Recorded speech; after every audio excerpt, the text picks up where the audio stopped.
नमस्कार, यो डी स्टोरीको मञ्च हो। हामी सत्यकथा सुनाउँछौँ, देखाउँछौँ। भनिन्छ नि, संसारको सबैभन्दा ठुलो पाठशाला जीवन हो र सबैभन्दा इमान्दार शिक्षक अनुभव। हामी चाहन्छौँ अरूले गरेका गल्तीहरू र भोगेका पीडाहरू तपाईको जीवनमा पाठ बनोस्। आजको यो एपिसोड हेरिसकेपछि तपाईलाई महसुस हुन्छ कि एउटै जीवनभित्र पनि कति धेरै मृत्यु लुकेको हुन्छ भनेर, र तपाईलाई विश्वास गर्न गाह्रो हुन सक्छ एउटै मनले यति धेरै चोटहरू कसरी सहन सक्छ। हेरौँ आजको एपिसोड।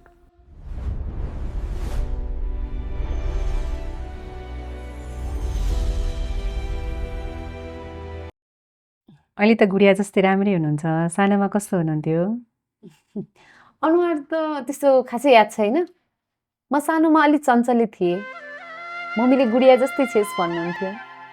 घरमा को हुनुहुन्थ्यो? घरमा बाबा, मम्मी, दाई, म अनि हजुरआमा। कस्तो थियो बाबा मम्मीको स्वभाव? कस्तो भन्ने, बाबाले जहिले रक्सी मात्र खाएर बस्नुहुन्थ्यो। मम्मी भने ज्ञानी हुनुहुन्थ्यो, घरको कामहरू गरिराख्ने। हामीलाई जहिले पढ पढ मात्रै भन्नुहुन्थ्यो।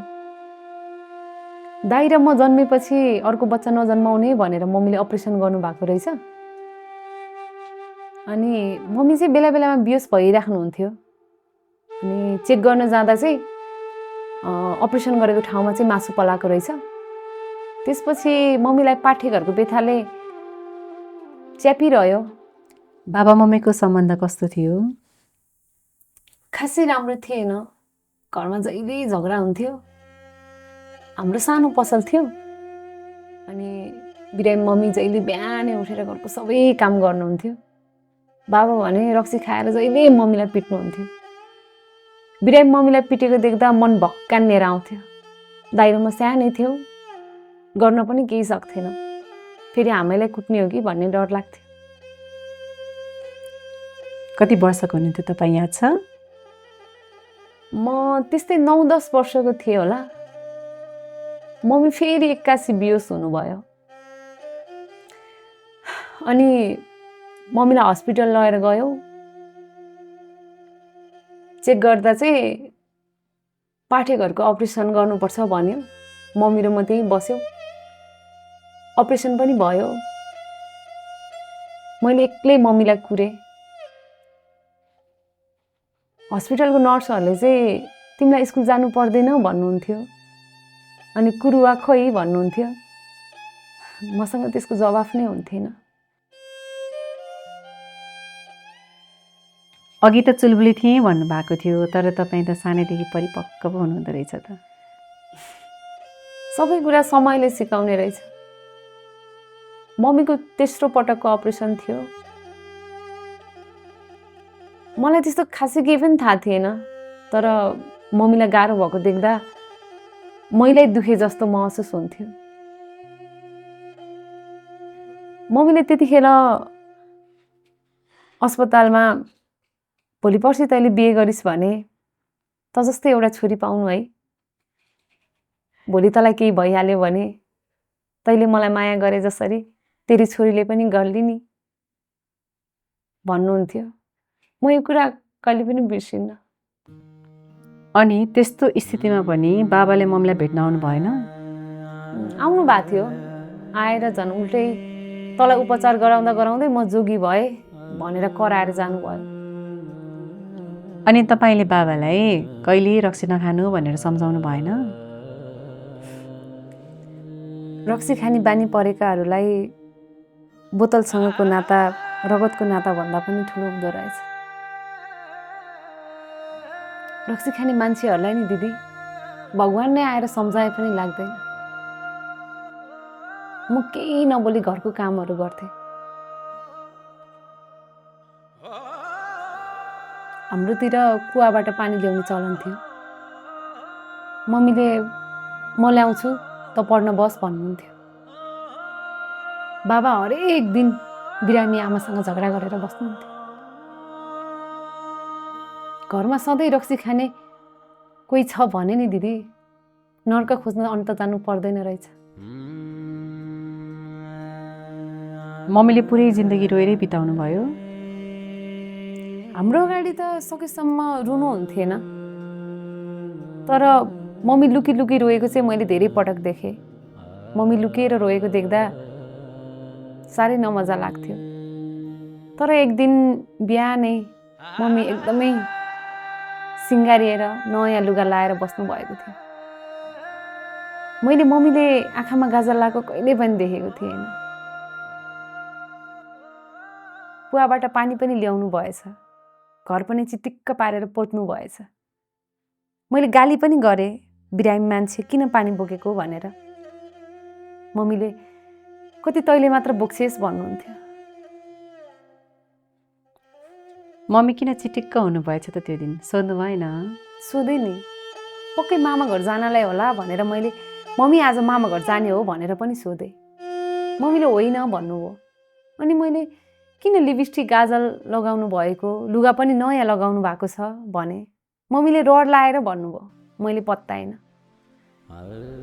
अनि हामी स्कुल गएपछि मम्मी मामा घर जानलाई होला भनेर मैले मम्मी आज म स्कुल जान्न भने मम्मीले हुन्छ भन्नुभयो। अरू बेला स्कुल जान्न भन्दा लौरो लिएर लखड्दै स्कुलसम्म छोडेर आउनुहुन्थ्यो। त्यो दिन सजिलै हुन्छ भन्नुभयो। मलाई अचम्म लाग्यो। मम्मी अन्त्य कतै जानुभयो कि मामा घरै जानुभयो त? कतै जानु भएन। म खुसी हुँदै पसलमा बसेँ। बाबा फेरि रक्सी खाएर आएर मम्मीसँग झगडा गर्नुभयो। अनि रिसाएर बाबा जानुभयो। हामीले खाना खायौँ, मम्मीले खानु भएन। अनि हजुरआमाले खा त्यो जडियाको कुरा मनमा नलि भनेर मम्मीलाई सम्झाउनु भयो। अनि मम्मीले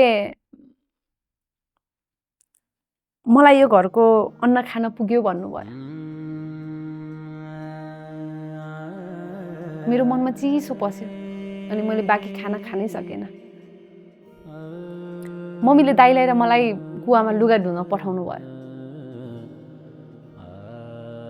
हामी लुगा धुन गयौँ। मम्मी मामा घर जानुभयो कि भनेर मनमा अनेक कुराहरू खेल्न थाले। मन छटपटायो। अनि मैले लुगा राम्रोसँग पनि धोएन। अनि हतार हतार गर्दै म घरमा आएँ। घरमा साँच्चै मम्मी हुनुहुन्थेन। मैले मम्मी मम्मी भनेर चिच्चाएँ। अनि हजुरआमालाई मम्मी खोइ भनेर सोधेँ। हजुरआमाले पछाडि चाहिँ भन्नुभयो। त्यसपछि मैले पछाडि गएर हेरेँ, घरमा खोजेँ, कतै भेटिनँ मम्मीलाई। अनि मम्मी घाँस काट्न जानुभयो कि भनेर बारीतिर खेततिर हेरेँ, कतै भेटिनँ। अनि मेरो हात खुट्टाहरू काम्न थाल्यो।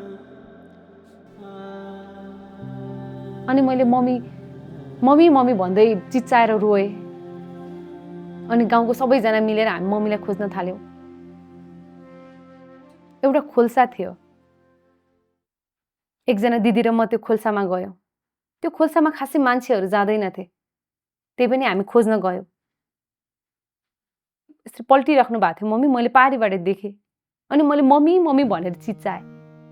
त्यहाँ चाहिँ काँडै काँडा थियो त्यो जाने बाटोमा। अनि अलि भिरालो पनि थियो। अनि म चाहिँ आत्तिँदै त्यो मैले काँडा पनि देखेन, त्यो भिर पनि मैले केही देखेन। अनि म आत्तिँदै गएँ। अनि मम्मीको छेउमा पुगेँ। अनि मम्मी मम्मी भनेर मम्मीले बोला।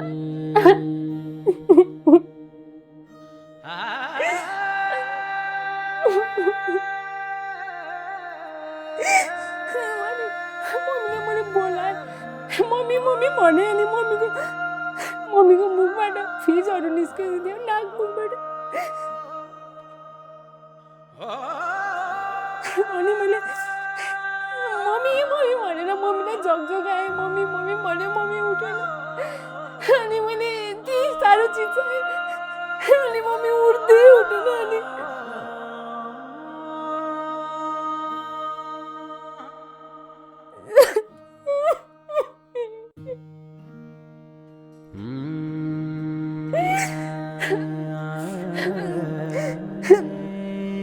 अनि अनि म बेहोस भएछु। अनि मैले त्यसपछि केही पनि थाहा भएन।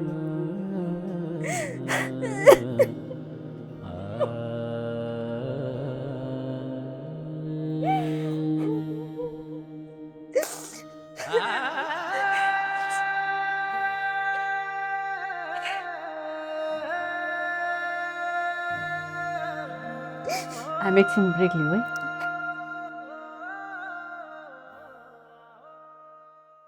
म होसमा आउँदा घरमा रहेछु।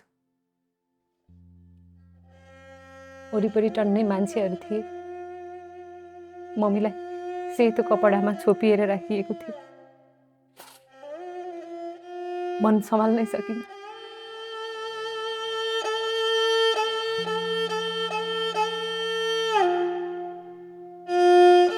बाबालाई तैले गर्दा मेरो मम्मीले मलाई छोडेर जानुभयो भनेर हाने पिटे कराए।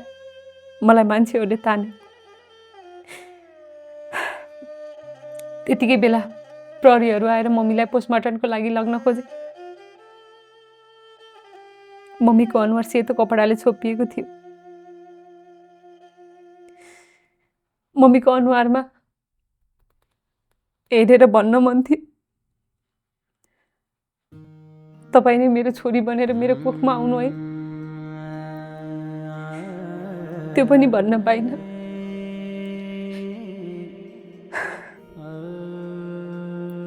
म पटक पटक बियोस हुँदै उठ्दै गरेँ।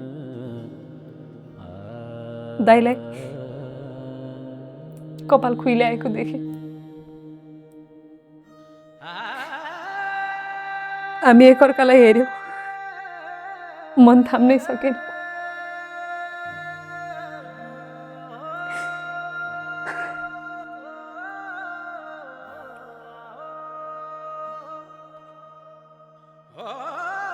सोध्न गाह्रो लागेको छ।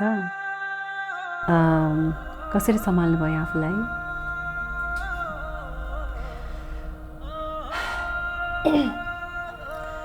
त्यसपछि धेरै समय पागल जस्तै भए, एकहोरो। म त चरालाई पनि मम्मी भन्दै बोलाउँथे। एक्लै कहिले कता हेर्थे, कहिले कता हेर्थे।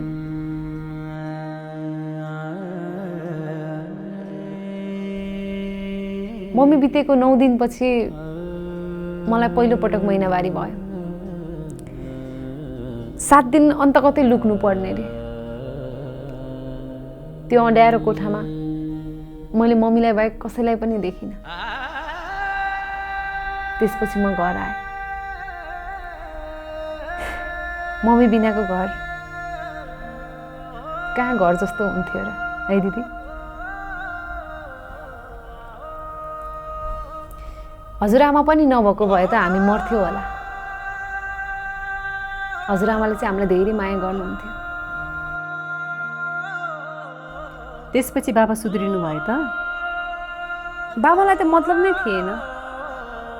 मम्मी बितेको 3 महिना नहुँदै बाबाले अर्को बिहे गर्नुभयो। सौतिनी आमाको व्यवहार कस्तो हुन्छ भनेर त भनिराख्नु नपर्ला नि, है दिदी? म बिहानै 5 बजे उठेर बजारमा डुनट पुर्याउन जान्थेँ। अनि उतैबाट स्कुल जानु पर्थ्यो। म स्कुल जाने बेलामा घरमा कहिले खाना पाक्दैन थियो। भोक्कै मम्मीलाई सम्झिँदै सम्झिँदै स्कुल जान्थेँ। हजुरआमा छुट्टै बस्नुहुन्थ्यो। नातिनी भोकभोकै स्कुल जान्छे भन्ने थाहा पाएर हजुरआमाले यतै आएर खाएर जा भन्नुहुन्थ्यो। नयाँ मम्मीको सबै लुगाहरू धोइदिनु पर्थ्यो। एक दिन म बिरामी भएर बिहान 7 बजेसम्म सुतेछु। म ढिला उठेँ। बजार डुनट पुर्याउन जान भ्याउँदिनँ, म स्कुल जानुपर्छ भन्दा तैँले काम नगरे तेरो मरेकी आमा आएर तँलाई खान दिन्छ र, बरु स्कुल नजा, काममा चाहिँ जा भनेर मलाई कुट्न थाल्नु भयो। यो सब देखेर मेरी टुहुरी नातिनीलाई यसरी नथर्का, आजबाट यो मैसँग बस्छ भनेर मलाई लैजानु भयो। पढ्न सक्नुभयो त यस्तो वातावरणमा? मेरो पढाइ त निकै बिग्रियो नि। बाबा पनि विदेश जानुभयो। आफ्नै घरको पसलको चक्लेट खानु परे पनि किन्नु पर्थ्यो। हजुरआमाले किनिदिनुहुन्थ्यो। म हजुरआमासँग बसे पनि नयाँ मम्मीको घरको सबै काम गर्नु पर्थ्यो। म त कहिलेकाहीँ काम गर्दा गर्दै त्यही काम गरेकै ठाउँमा निदाउँथेँ। हजुरआमा यो अझै पनि सुत्न आइने कता गएछ भनेर खोज्दै आउनुहुन्थ्यो अनि आएर मलाई बिउजाउनुहुन्थ्यो नि। कतिसम्म पढ्नुभयो? एसएलसी दिएपछि बाबा मम्मीले हामीले अब पढाउन सक्दैनौँ भन्नुभयो। अनि त्यसपछि हजुरआमाले म पढाउँछु भन्नुभयो। बिचरा बुढी मान्छे के को कमाइ हुनु, कता कताबाट खोजेर मलाई कलेजसम्म पढाउनु भयो। तपाईँको सपना चाहिँ के भन्ने थियो? मेरो सपना सबैले मलाई राम्रो नाचिस् भन्थे। म आफैलाई पनि म कलाकार बन्छु होला जस्तो लाग्थ्यो। अनि म एक दिन कलेजमा नाचेको थिएँ। एकजना मान्छेले चाहिँ मलाई तिमी राम्रो नाच्दो रहेछौ, म तिमीलाई म्युजिक भिडियो खेलाउँछु भनेर मलाई काठमाडौँ बोलायो। अनि त्यसपछि उसले गाउने ठाउँमा स्टुडियोहरू देखायो। अनि मलाई यो मान्छे राम्रै जस्तो लाग्थ्यो। अनि त्यो मान्छेले चाहिँ तिम्रो फोटो खिच्नुपर्छ पोस्टरको लागि भन्यो। अनि मलाई गेस्ट हाउस लिएर गयो। मलाई त्यो गेस्ट हाउस हो भन्ने थाहै भएन। अनि मैले दाइ फोटो खिच्ने ठाउँ कहाँ हो भने, अनि उहाँले चाहिँ एकैछिन बस न भनेर मेरो हात समाउनु भयो। अनि मलाई छुन खोज्नु भयो, मेरो नजिक आउनु भयो। अनि म अलि झर्किँदै यही हो फोटो खिच्ने भनेको भनेर अलि रिसाएँ। अनि उहाँले चाहिँ कुरा बुझ न नानी, केही पाउनको लागि त केही गुमाउनु पर्छ नि भनेर मलाई समात्नु भयो। मलाई त्यो बेला त्यो मान्छेको मुखमै थुक्न मन थियो, तर म डरले केही पनि बोलेन। अनि मलाई घर जान दिनुहोस् भने। अनि त्यो मान्छेले चाहिँ यसै म्युजिक भिडियो खेल्न कहाँ पाइन्छ र भन्यो। अनि म त्यहाँबाट भागेर घर आएँ। अनि त्यो दिनदेखि चाहिँ मेरो कलाकार बन्ने रहर इच्छा यत्तिकै मरेर गयो। त्यसपछि पढाइ कन्टिन्यू गर्नुभयो त? हजुरआमाले 12 सम्म पढाउनु भयो। त्यसपछि म आफै दुःख गरेर पढ्छु भनेर फेरि काठमाडौँ आएँ। अनि आएर यहाँ कपडा पसलमा काम पाएँ। स्यालेरी चाहिँ 7,000 थियो। अनि मेरो कोठा भाडा चाहिँ 6,000। अब पढ्ने पैसा पनि नपुग्ने थियो। त्यति बेलै हजुरआमा बित्नु भयो।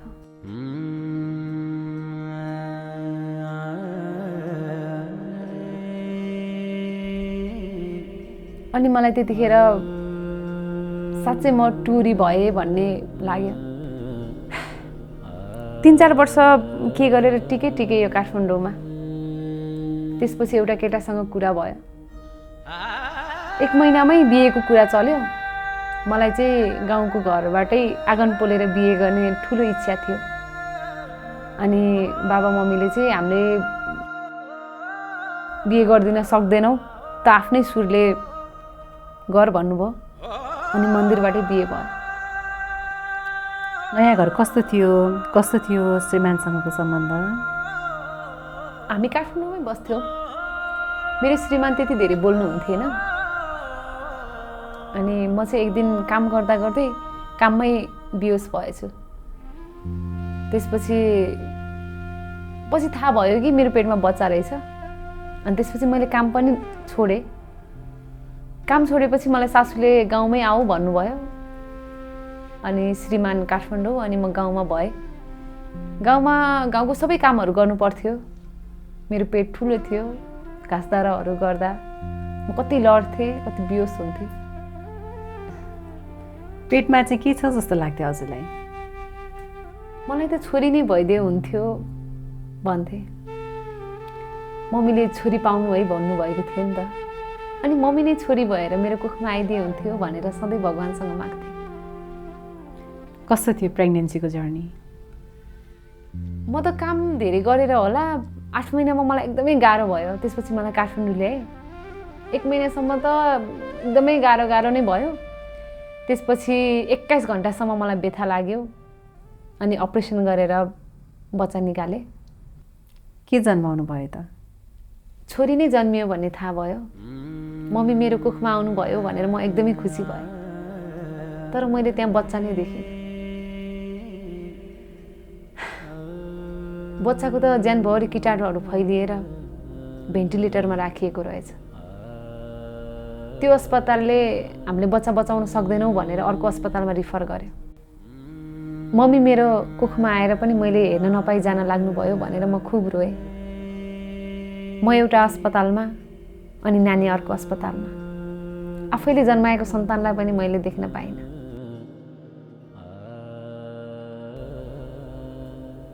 त्यस्तै 7 दिनपछि मेरो टाका काटे। अनि म नानीलाई हेर्न गएँ। पहिलोचोटि छोरीलाई देख्दा काखमा लिँदा कस्तो महसुस भयो?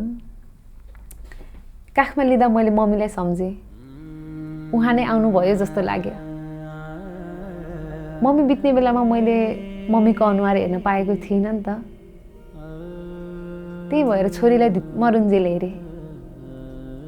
अनि 18 दिनपछि हाम्रो डिस्चार्ज भयो अनि हामी घर फर्क्यौँ। अनि श्रीमानले सहयोग गर्नुभयो त बच्चा हुर्काउन? उहाँ मेरो बुवाको अर्को रूप निस्किनु भयो। बरु लाटो बुढो दिनु तर रक्सी खाने बुढा नदिनु भनेर सधैँ भगवान्सँग माग्थे। गलत साथीहरूको सङ्गतले उहाँले रक्सी खान थाल्नुभयो। मेरो एउटा डर यही नै थियो।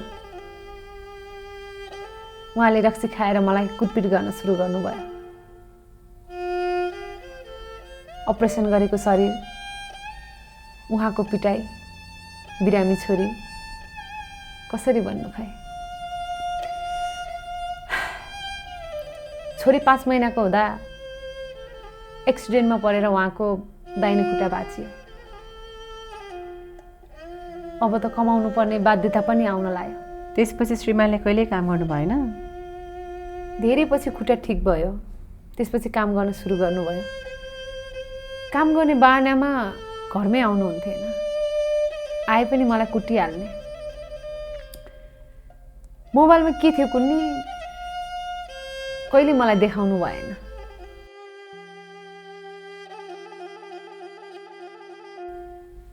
अरूको बुढाबुढी मिलेको देख्दा उहाँले मलाई कुटेको सम्झन्थे अनि आँखाबाट बढेर आँसु झर्थे। उहाँले मोबाइल चाहिँ किन लुकाउने? उहाँको कोही केटीसँग के थियो कि तपाईँले कहिल्यै खोज्ने हेर्ने प्रयास गर्नु भएन? एकचोटि एकजना केटीसँग राति 2 घन्टा बोलेको भेटेँ। मैले को हो भन्दा उहाँले बहिनी हो भन्नुभयो। बहिनीसँग नि त्यसरी कोही बोल्छ र भने है। अनि त्यसपछि मेरो मन टुट्यो भनौँ न। अनि मैले उहाँको मोबाइल कहिले पनि हेर्न खोजिनँ। उहाँ मेरो छेउमा बसेर मोबाइल चलाउनुहुन्थ्यो। मेरो मन दुख्छ भनेर मैले कहिले पनि उहाँको मोबाइलपट्टि हेर्दा पनि हेरेन। उहाँले मोबाइल चलाउँदा म अर्कोपट्टि फर्केर बस्थेँ। हजुरले यो पीडा, यो घरेलु हिंसाको बारेमा कसैलाई भन्ने आँट गर्नु भएन? एकचोटि उहाँले मलाई बेसरी कुटेर मेरो आँखै निलो बनाइदिनु भएको थियो। काममा सबैले सोधे के भयो भनेर। मैले एक्सिडेन्ट भएको हो भने।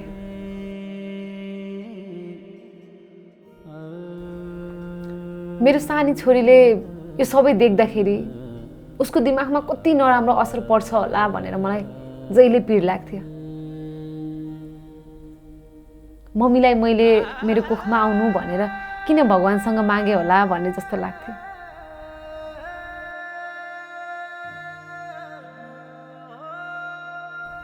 श्रीमानको कुटाइ भन्दा पनि मैले मम्मीलाई फेरि यही नर्कमा किन ल्याएँ भनेर म जहिले रुन्थेँ। श्रीमान किन बिग्रिनु भयो? खै सङ्गतले होला। उहाँ कति रात त घरमै आउनुहुन्थेन। सोध्यो भने कुटिहाल्ने। सोध्ने आँट पनि आउने थिएन। छोरीले बाबाको माया लाग्दैन, मम्मीलाई कुट्नुहुन्छ भन्छे। मैले लोन खोजेर उहाँलाई विदेश पठाएँ। अहिले पनि फोन गरेर मर त भन्ने गर्नुहुन्छ।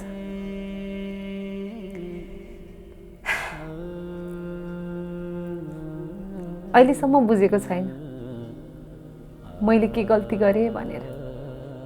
यो नियतिको खेल कति अचम्म लाग्दो छ है। तपाईँ र तपाईँको मम्मीको जिन्दगी उस्तै भएछ। मैले इतिहास दोहोरिन्छ भन्ने चाहिँ सुनेको थिएँ। यहाँ त आँसु र पीडाको विरासत नै दोहोरिएछ। आमा बाबाको अनुहार अनि रोग छोराछोरीमा आउँछ भन्छन् नि। मेरो भाग्यमा चाहिँ उहाँले भोगेको पीडा नै सरेछ, जस्ताको तस्तै। बुबाले गर्दा नै मम्मीले सुसाइड गर्नुभयो। मेरो मम्मीले जति कुटाइ खानुभयो नि त्यो भन्दा अझ धेरै घरेलु हिंसा मैले भोगेँ। मेरो मम्मीले मलाई छोडेर जानुभयो, तर जस्तो सुकै परिस्थिति आए पनि मैले मेरो छोरी छोडेर कहिले पनि जान्दिनँ। समयले तपाईँलाई त्यो लडाइँ जितेर देखाउने मौका दिएको हो नि, जुन लडाइँ तपाईँको आमाले जित्नु भएन। आमा बिनाको जिन्दगीले कति हिर्काउँछ भन्ने थाहा छ मलाई। यदि संसारभरिका मान्छेले मलाई हेला गरे पनि म मेरो छोरीको लागि भए पनि बाँच्नुपर्छ। आजको यो एपिसोडमा इतिहास त दोहोरियो तर अन्त्य दोहोरिएन। आमाले हार मानिन् तर शारदाले मानिनन्। एउटा रुखलाई जति धेरै काटिन्छ नि उसले त्यति नै गहिरो जरा गाड्छ। तपाईँलाई मर भन्नेहरूका अगाडि बाँचेर देखाउनु नै संसारको सबैभन्दा ठुलो बदलाव हो। त्यसैले बाँचेर देखाउनुहोस्, किनकि मर्नका लागि त एक पल नै काफी छ, तर लड्नका लागि सिङ्गो जिन्दगी चाहिन्छ।